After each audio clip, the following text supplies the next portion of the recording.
Hi, this is Sheldon here from the Currency Advisory Department with today's report. Well, with all eyes focused on the Union Budget to be unveiled on February 28th, now we expect the dollar rupee to trade in a range-bound manner till then. Now we expect the government to address the fiscal deficit problem by introducing a not-so-populist budget. Otherwise, India's economy will go for a toss. Now the rupee will strengthen against the dollar if the government favors growth over welfare. So we can probably build on a long position only once we are clear with the budget that's going to come up. Now looking at the dollar index, well, the dollar index is at 80.36, which is down by minus 0.24 percentage points. Now the dollar index looks to weaken further, especially with the strength in the euro-dollar pair, which is currently trading at 1.3427. Now we expect the euro-dollar to move to around 1.3500 levels, so we are bullish on this. And in rupee terms also, we expect the euro rupee to move to around 72.80 to 73 levels in the spot. Now traders can go long in the euro rupee pair.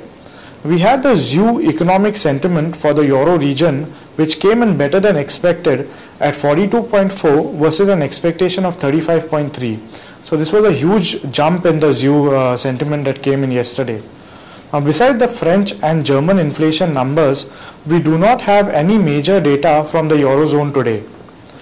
The pound-dollar pair is currently trading at 1.5429.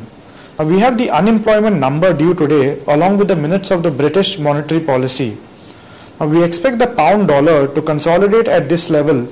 In rupee terms also, we expect the pound to move lower to around 83.50 levels or so.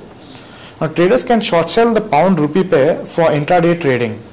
Also to note is that we have the minutes of the Fed, which will be released later on in the evening, and we'll get a clearer picture of the dollar index, the direction once this comes out. But markets are very ripe with the talks that the Fed is going for a more dovish statement. In fact, people have even been talking of stopping the easing that they had. So we'll get a clearer picture later in some few hours from now. Now looking at the yen, well, the Japanese yen has gained against the dollar in international markets. Now the pair is trading at 93.37. The Japanese PM will be visiting US for a meeting with Mr. Obama. Now the timing of this event is very, very crucial, especially after the recent backlash by major developed countries on Japanese monetary policy. Now we expect the yen to strengthen further to around 93 levels. In rupee terms, traders can go long in the yen-rupee pair at around 57.80 levels in the spot. Let's wrap up with the technicals. Well, the dollar has a very strong support at 53.94 and a resistance at 54.49. For the euro, there's a strong support at 72.56 and a resistance at around 73 levels. For the pound, there's a support at 83.13 and a resistance at 83.90. And for the yen, there's a very strong support at 57.80 and the resistance at 58.65 against the rupee. Well, that's it for today. Thank you.